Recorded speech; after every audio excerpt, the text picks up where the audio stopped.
Madame, monsieur, bonjour et bienvenue. Bonjour monsieur Edouard Stauffenberg, bonjour monsieur Desclos et bienvenue pour ce grand débat. Nous avions invité les trois candidats, malheureusement un manque un appel, monsieur Maudy Duchauvny. Malheureusement il n'a pas répondu à notre appel. Donc pendant une vingtaine de minutes, nous évoquerons divers sujets comme l'économie, le gouvernement et la justice, la sécurité, les relations internationales et l'écologie.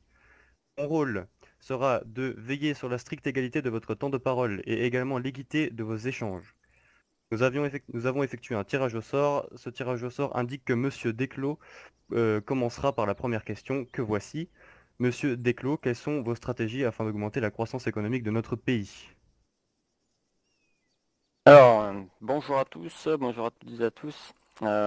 Pour ce qui est des questions économiques, il est simple. Nous ferons appliquer une politique de relance afin de réinjecter de la monnaie sur le marché, premièrement, ce qui inévitablement entraînera une hausse de la consommation ainsi l'augmentation de la demande, se caractérisant logiquement par une hausse de la croissance. Parallèlement à cela, des subventions seront accordées aux entreprises de transport, de divertissement en fonction d'investissements fournis, ce qui inévitablement facilitera la mise en place de l'entreprise ciblée, favorisant ainsi l'augmentation de son chiffre d'affaires et donc de la croissance économique du pays. Bien, Monsieur Stauffenberg, vous voulez que je répète la question?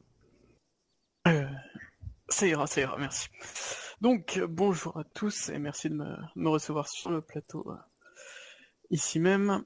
Concernant notre économie, déjà, nous allons l'ouvrir au peuple, c'est-à-dire par le biais de l'Assemblée générale, comme vous avez pu le voir dans le programme politique, ou tout simplement la petite vidéo sur les questions-réponses concernant notre politique. Nous allons ouvrir à la proposition et au projet de loi notre économie, tout simplement par principe d'Assemblée générale. Attendez, Monsieur Stauffenberg, on vous entend plus, petit problème de micro. Monsieur Stauffenberg, vous êtes avec nous? Afin de travailler sur des projets économiques. Également, le gouvernement mettra en place des aides financières aux entreprises de développement, notamment des entreprises qui engageraient d'autres CDI ou davantage de CDI, afin de les faire grossir petit à petit. Nous verrons également des institutions comme la Brigade de répression des fraudes s'impliquer davantage au sein des entreprises pour les aider à se développer et réinstaurer une politique de libre-échange avec Neoshuri, afin que leurs entreprises soient libéralisées ou tout simplement se joignent à l'effort économique d'Altis. Je peux ajouter à cela que nous reverrons nos accords internationaux avec l'étranger, notamment pour essayer d'améliorer le taux d'échange de production de nos entreprises, qu'elles touchent un bonus sur l'exportation, étant donné tout simplement qu'il y a un savoir-faire de nos entreprises et de nos entrepreneurs qui est important, c'est quelque chose que nous devons conserver et que nous devons, on va dire, favoriser pour notre économie. Très bien. Donc, Monsieur Stauffenberg, cette fois-ci, parlons gouvernement. Quels Mais seront si je les... puis me permettre, Allez-y, allez-y, Monsieur allez-y. Schmitt, ouais, vous parliez de trésor public, il me semble. Comment souhaitez-vous le faire fonctionner correctement? À quoi sert-il ce trésor public? Ce trésor public, donc, c'est tout simplement pour garder un œil sur notre économie, qui, on va dire, est assez flou pour nos citoyens. À travers un conseil économique, tout simplement représentants, on va dire, des trésors publics et de la brigade de répression des fraudes, nous assurerons tout simplement qu'il n'y ait pas de détournement d'argent au sein du gouvernement, que ce soit par nos gouverneurs, nos maires, etc., etc. Et ainsi, ce conseil économique pourra tout simplement mettre en avant des projets de financement pour les entreprises ou tout simplement pour des associations, nos marins-pompiers, notre armée ou encore, j'ai envie de dire, des citoyens avec des projets bien définis. D'accord. Donc vous ne souhaitez pas rétablir une fiscalité au sein de notre île? Une fiscalité, à quel titre? Une fiscalité qui vous permettrait justement de faire, de financer tous projet ambitieux qui nécessite sûrement de certaines ressources financières. Parce qu'effectivement, on ne subventionne pas des entreprises avec votre argent personnel. Il ne va pas tomber du ciel, monsieur Stauffenberg, l'argent. Il va Bien falloir entendu, que vous je le m'en financiez. doute. Je m'en doute forcément. Les entreprises reçoivent une taxation mensuelle qui en découle, on va dire, de leur production, etc. Bien entendu, cette taxation est légèrement relative, étant donné, vu la production qu'ils produisent. Bien entendu, les associations, les syndicats et tout ne sont pas soumis à cette taxation, et cette taxation a pour but essentiellement de, de subvenir aux besoins du gouvernement. Et Bon, donc je là, vous à coupe. travers ce conseil... Monsieur Stauffenberg, du coup, je Oui, vous coupe, vous êtes en train de parler de taxation, du coup, ça peut nous permettre de faire une transition sur le gouvernement. Du coup, vous êtes en train d'expliquer pour nous quelles seront vos grandes réformes qui modifieront la vie administrative de notre État. la vie administrative de notre État, donc au niveau taxation, donc je reste là-dessus pour l'instant, elle sera essentiellement basée sur les industries, notamment les grosses industries qui produisent énormément, qui toucheront bien entendu des aides, hein. Il faut bien voir si, on va dire dans le cas où elles évoluent et elles recrutent notamment plus de CDI, et ça pour fonction de, comment ça s'appelle, de donner plus de travail et éviter le chômage sur notre île. Également, comme je le disais, ce conseil afin de, comment ça s'appelle, ce conseil qui nous permettrait de vérifier les trésors publics, s'assurer qu'il y a un équilibre au sein des taxes qui seraient mises en place. Pourtant, vous ne l'expliquez pas sur votre programme, cela. Vous êtes en train de prendre de cours pas mal de nos citoyens qui ont étudié votre programme, là, non? En effet, tout n'est pas expliqué, c'est pour ça que nous avons fait un petit question-réponse, et c'est pour ça que j'ai invité une grande partie de la population à venir me contacter, tout simplement pour aborder ces points précis, ou du moins qui sont plus larges, on va dire, dans ce que j'ai présenté. Est-ce que vous savez bien qu'un programme et une, comment ça s'appelle, une politique gouvernementale ne peut pas être définie et expliquée en quelques lignes. Bien entendu, c'est des projets de loi qui se mettront en place avec le temps, dans le cas d'une potentielle élection. D'accord. Bon. Je ne pense pas que ce soit à prendre à la légère. Quand même, on parle d'une fiscalité. C'est quand même la base de l'administration de la politique d'Altis. Enfin, En effet, Justement, Monsieur Desclos, profitez-en pour aussi répondre à la question, du coup. oui, tout à fait. Alors, la question, vous pouvez me la répéter, s'il vous plaît? Et bien sûr, donc quelles seront les grandes réformes qui modifieront la vie administrative de notre État? Alors, les grandes réformes, il y en a plusieurs. Nous allons commencer par la mise en place donc d'un référendum d'initiative populaire qui permettra au peuple de légiférer au même titre que nos représentants au Conseil national, hein. C'est-à-dire que, donc je vous explique, à partir du moment où 100 citoyens arrivent à obtenir les 100 signatures afin voilà, autour d'une idée, d'un projet de loi concrètement, il est proposé par référendum au peuple. C'est-à-dire que le peuple est le seul législateur lorsque 100 signatures sont réunies autour d'un projet de loi émanant du peuple, justement. Voilà. Donc ça, c'est une première grande réforme.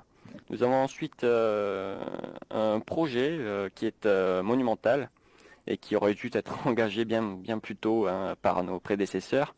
C'est un projet de rebaptisation de notre pays ainsi que de numérotage de la voirie. Euh,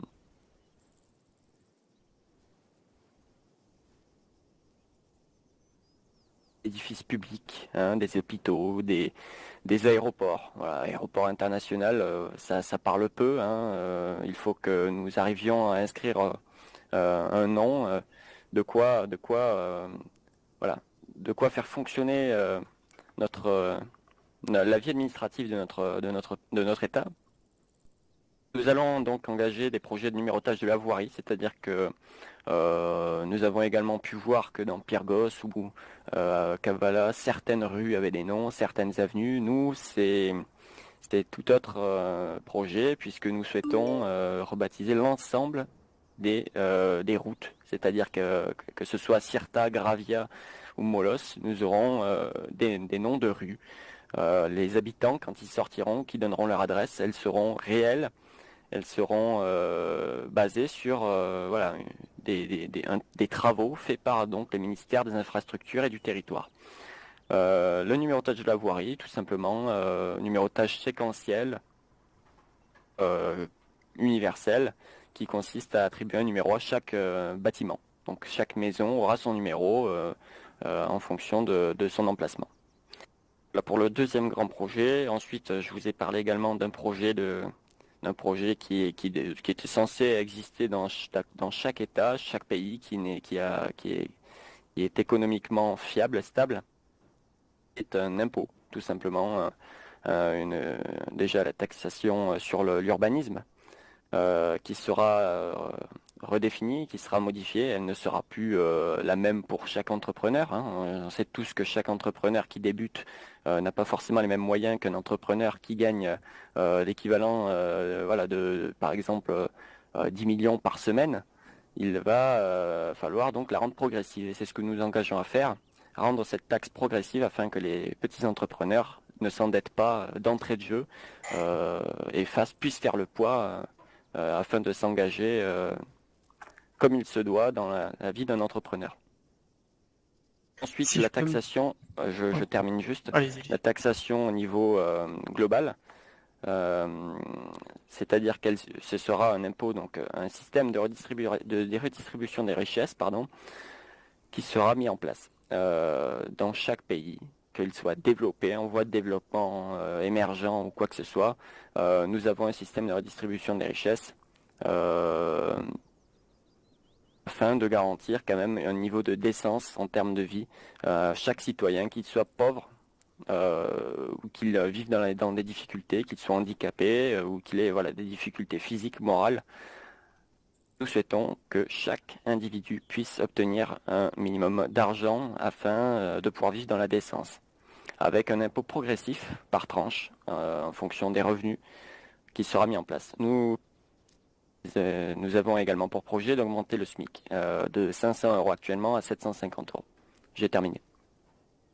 Si je peux me permettre, excusez-moi, monsieur Desclos, vous parlez de référendum populaire à partir de 100 votes. Cependant, vous savez comme moi, que nous en avons parlé tout à l'heure, juste avant le débat, que la majorité de notre population n'est pas politisée. Donc j'aimerais que vous m'expliquiez comment, alors que cette population est très faiblement politisée, comment voulez-vous mettre en place des référendums qui mettront du temps, surtout avec 100 votes, etc., avant d'étudier ce projet qui est présenté au référendum? Monsieur Stauffenberg, vous êtes en train de traiter les altos d'imbéciles? Non, je ne dis de non Pensez qu'ils ne sont pas politisés. capables de décider quand même de l'avenir de notre pays? Écoutez, moi je pense que nos citoyens ne sont pas dupes et sont un minimum sensés. S'ils proposent, je veux dire, 100 voix, ce n'est pas rien. Nous sommes sur une île à faible densité de population. On a quand même, je pense, 100 voix avant de les réunir. Je pense que ça prendra un peu de temps. Qui plus est, derrière un référendum sur le oui ou sur le non de l'application de cette loi devra être majoritaire, soit plus de 50%. Et je pense que bon, sur l'ensemble de la population, nous avons quand même un certain nombre d'individus qui sont politisés et sensés. Alors certes, il y en a qui s'intéressent peu à la politique, mais je pense, contrairement à vous, que lorsqu'ils s'y intéressent, ils ont un minimum de jugeote et qu'ils savent prendre de grandes décisions. Tout passe par le peuple. On C'est va bien, donc s'arrêter c'est juste, messieurs, on va s'arrêter là, on va pas s'éterniser sur cette question. Monsieur Stauffenberg, du coup, côté justice, comptez-vous durcir ou alléger le système actuel judiciaire Altos? côté justice, je pense qu'il est intéressant de le redéfinir. Actuellement, comme je disais, notre constitution étant trop laxiste et notre système juridique un peu trop, on va dire, non regardant, il est important de l'intensifier. Actuellement, nous prenons part à des événements anticonstitutionnels qui se mettent en place, notamment au sein du Sénat, et avoir un cabinet du procureur et un procureur bien plus impliqué dans ces démarches, je pense que c'est une chose qui devrait être mise en avant très rapidement. Afin de sanctionner dans un premier temps et de rétablir l'ordre sur notre île, il est important que ce système juridique soit d'autant plus légitime, mais également qu'il soit, comment dire, plus investi dans la politique, mais aussi dans le développement de notre île.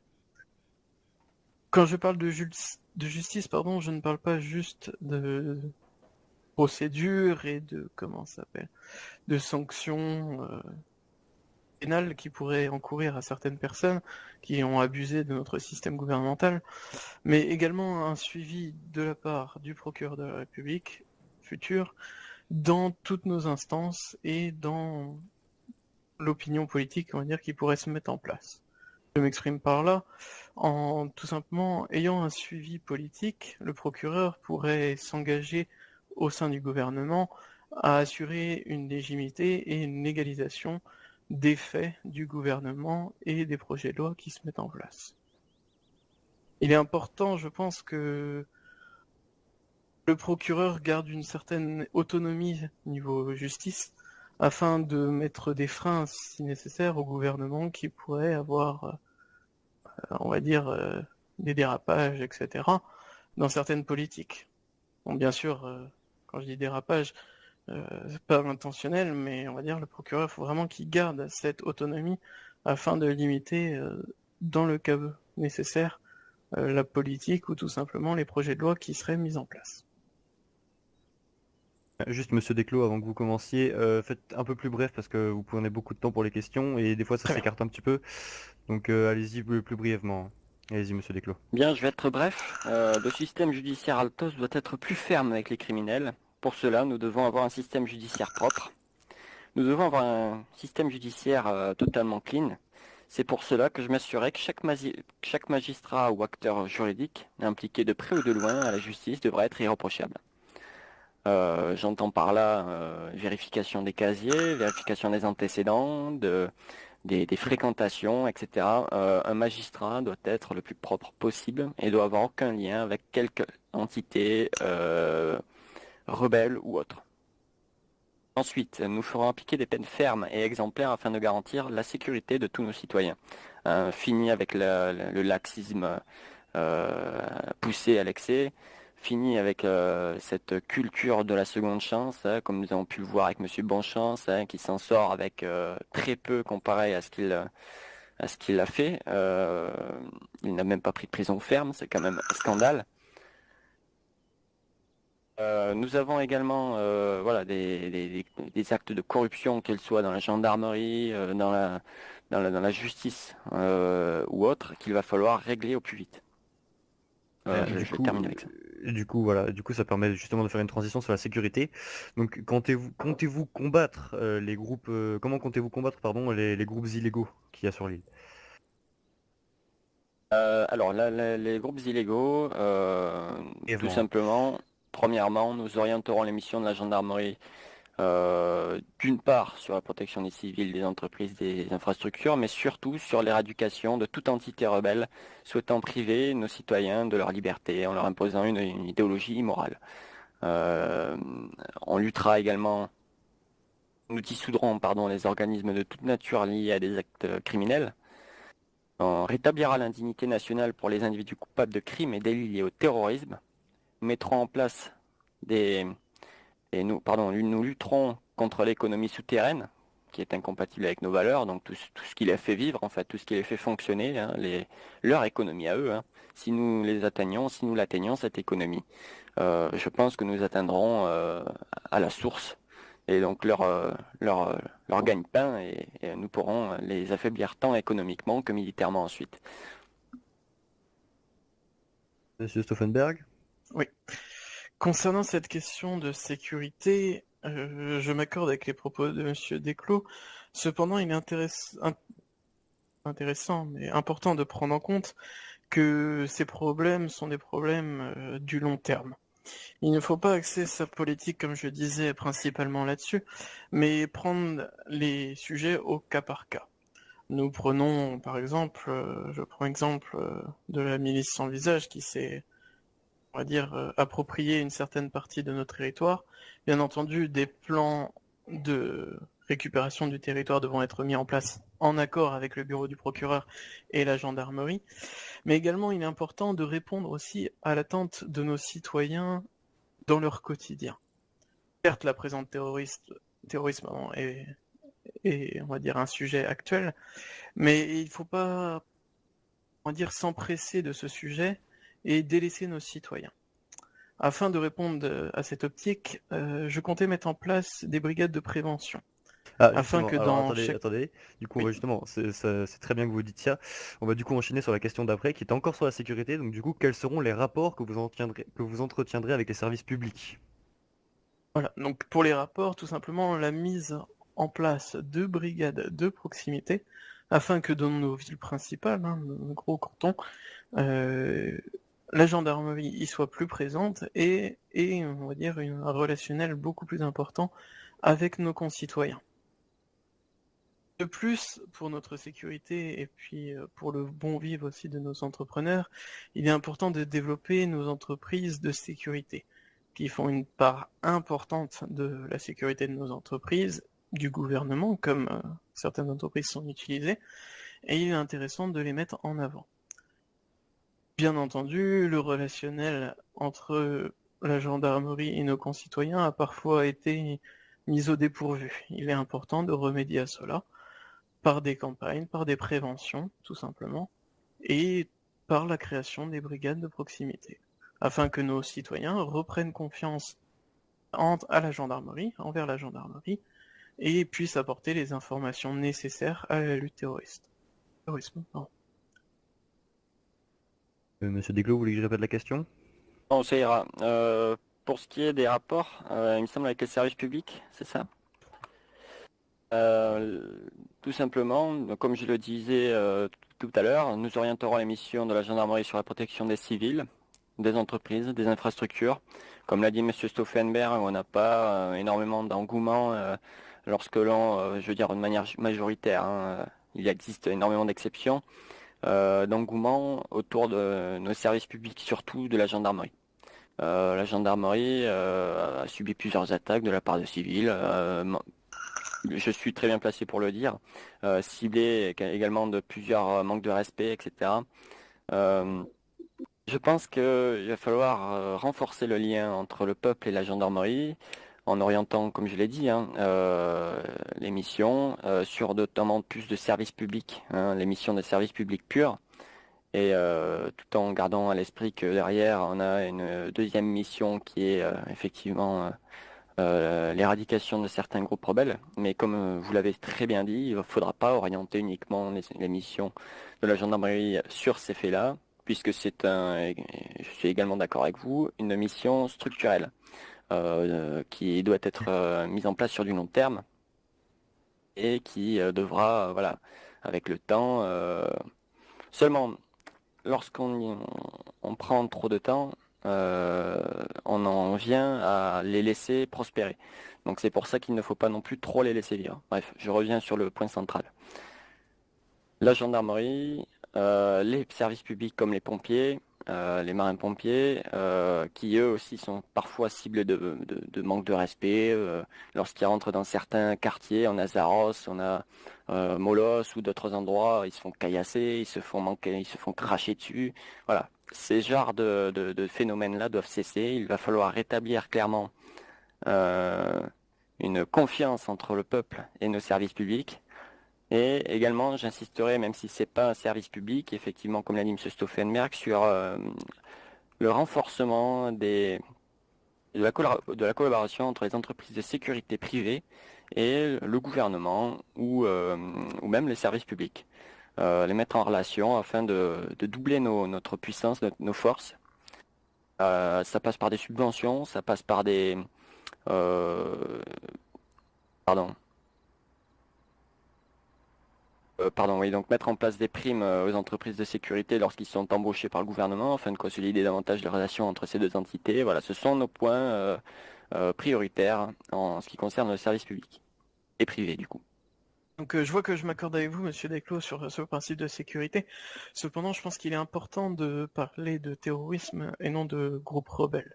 les groupes rebelles, voilà, c'est une certaine chose, avec des idéaux parfois un petit peu différents de la culture publique, mais il est important là de montrer vraiment, de sensibiliser les gens au terrorisme et donc pour mettre en avant cette lutte.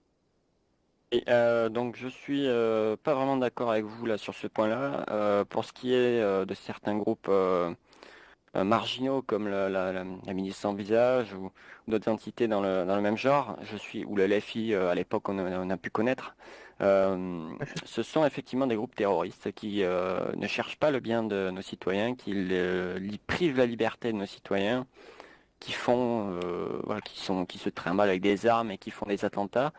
Là, je suis tout à fait d'accord. Cependant, on a d'autres groupes qu'on ne pourra pas qualifier de terroristes, puisque on a effectivement pu apercevoir qu'ils consacraient leur combat, qui est, je le rappelle, néanmoins illégal, puisque ils le font avec des armes qui ne sont pas homologuées, etc. Cependant, ils se focalisent plus sur la sécurité de nos citoyens, et je pense que leur combat relève plus on va dire, du désaccord avec nos politiques ou notre situation, c'est ce qui revient à les qualifier de rebelles. Et, mais on ne peut pas malheureusement les qualifier de terroristes, du moins pas à partir du moment où ils n'ont pas détruit notre patrimoine ou atteint les libertés de nos citoyens ou du gouvernement, fait d'attentats, etc. Les entreprises. Il faut pas faire l'amalgame, Monsieur Stauffenberg. Alors, on va s'arrêter là pour Oui. cette question, parce que là on se disperse un peu trop. Donc du coup on va parler écologie maintenant. Monsieur Stauffenberg, du coup quelles sont vos ambitions pour l'avenir en termes de développement durable? En termes de développement durable, notamment des réformes, ou plutôt des projets de loi qui seront proposés au peuple, afin de limiter nos émissions de CO2, notamment au sein des entreprises, et en revoyant leur infrastructure afin d'améliorer, on va dire, cette politique écologique.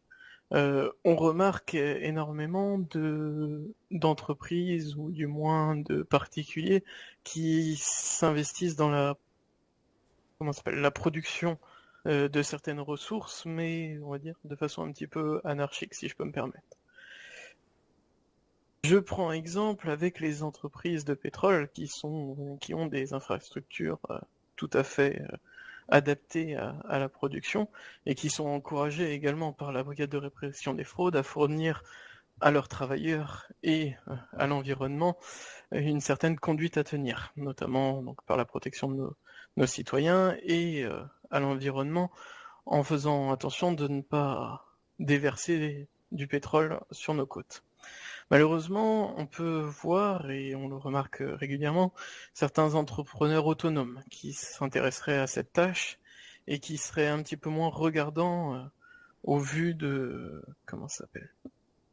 au vu de leur production et au vu de la protection écologique, notamment en déversant certaines quantités de leurs marchandises accidentellement sur nos bords de côte. Également, je pense qu'il est intéressant de regarder, c'est tout simplement on va dire les déchets qui sont laissés par nos concitoyens. On peut le voir, beaucoup de personnes, par des accidents ou par des actions, on va dire, néfastes à notre environnement, se permettent tout simplement de dégrader notre écosystème. Il est important de lutter contre ça, notamment par la prévention et puis par la répression si nécessaire, afin, on va dire, de limiter cet impact écologique. Également, Bah, on va attendez, être regardant. je vais vous stopper ici, on va laisser parler Monsieur Desclos. Monsieur Desclos, pour égaliser les temps, vous avez 2 minutes pour parler et puis on clôturera ce débat. Je vais dire uniquement l'essentiel. Pour ce qui est donc de la BRF, vous en avez parlé, nous créerons plusieurs branches au sein de celle-ci afin d'éviter on va dire d'optimiser l'organisation de celle-ci. Nous étendrons donc ces missions à du contrôle des installations énergétiques afin de limiter la pollution des industries. Comme vous l'avez dit, on a des industries pétrolières qui sont plutôt contrôlées, mais pour moi pas assez. Il va falloir donc accentuer donc le contrôle sur ces entreprises. On a également des entreprises qui peuvent dégager énormément de gaz à effet de serre, comme les entreprises qui travaillent le charbon ou même l'acier, voilà, le fer, toutes ces ressources, voilà, les matières et les matériaux que l'on a sous notre sol, donc par l'extraction, par le forage, etc. Il faudra donc mettre en place des amendes pour les entreprises les plus polluantes et respectueuses de l'environnement. Tout simplement, nous préserverons également l'environnement et les espaces protégés. Nous veillerons à la préservation de l'environnement et des espaces naturels protégés. On en parle très peu, mais effectivement, comme vous l'avez relevé, il y a certains citoyens qui ne sont pas très regardants en termes d'environnement et qui, pour eux, voilà, ne se sentent pas concernés par le problème de l'écologie. Il va falloir également donc veiller à ce que nos citoyens apprennent le respect de notre environnement, notamment et qui plus est dans les espaces naturels protégés. Rapidement, Monsieur Desclos, pour conclure ce débat, j'aimerais noter, vous parlez énormément de l'administration publique, notamment au sein de la BRF, de créer d'autres branches ou tout simplement par le référendum, mais n'ayez pas peur, en fait, tout simplement de ralentir l'administration publique, notamment en lui diversifiant sa tâche ou en lui rajoutant des échelons. Alors excusez-moi Monsieur Stauffenberg, mais moi je ne suis pas Marie-Lise de la Touche, pardon. Je suis très motivé pour ma mission que j'envisage. Je serai des plus investis. Et pour moi, ce ne sera pas une simple mise en place d'une organisation plus fluide qui va freiner les administrations, bien au contraire. Mais déjà qu'il y ait un temps de réponse assez important par moment de l'administration publique, lui ramener des échelons, on va dire, de gestion, ça ne ferait que la ralentir. Certes, vous êtes peut-être motivé, mais est-ce que derrière ça suivra? C'est ça la véritable question. Mais monsieur Stauffenberg, j'ai cru vous lire dans votre programme que vous souhaitez remplacer notre constitution actuelle, modifier également l'Assemblée générale, c'est ça? Vous voulez créer une Assemblée générale? Bon, en soi, vous souhaitez, je pense, plus réformer le système administratif que moi. En effet, je souhaite le réformer pour qu'il soit plus apte à répondre rapidement à nos concitoyens, notamment par le référendum en les écoutant directement, et tout simplement aussi par le Sénat, afin de mettre tout simplement en place 2 gouverneurs qui seraient directement en gestion, en rapport avec le maire et le gouvernement. Ça limiterait les échelons, et notamment les décisions à prendre et les attentes des citoyens. D'accord, bon, pour moi, c'est pas vraiment le fonctionnement qu'il faut remplacer, c'est uniquement, je pense, ceux qui le dirigent et ceux qui collaborent. Je suis d'accord avec vous là-dessus. À partir du moment où voilà, on a des gens qui sont... voilà. Mais également, je pense que la Constitution aussi, je ne souhaite pas tout simplement l'abroger ou du moins la refaire. Je souhaite juste y réinsérer certains points qui méritent d'être plus amplement définis.